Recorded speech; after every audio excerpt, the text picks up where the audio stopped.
In today's video, I'm going to show you how to get the new Firefox wallpapers, also known as the celestial backgrounds, in just a few quick steps. If you like simple tutorials that save you time, make sure to hit the like button and subscribe for more easy guides like this.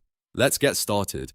First, open Firefox and launch a new tab. You should see the Firefox start page with the search bar and some default shortcuts. Now, look to the bottom right corner of the page and click on Customization.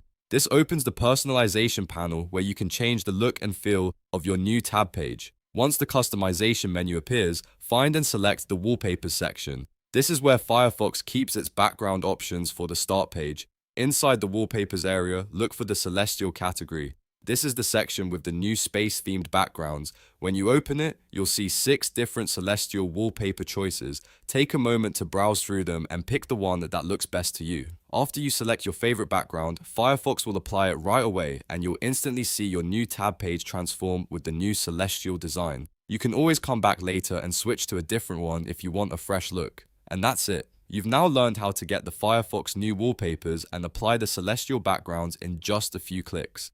If this tutorial helped you out, please hit the like button, subscribe for more Firefox tips, and I'll see you in the next video.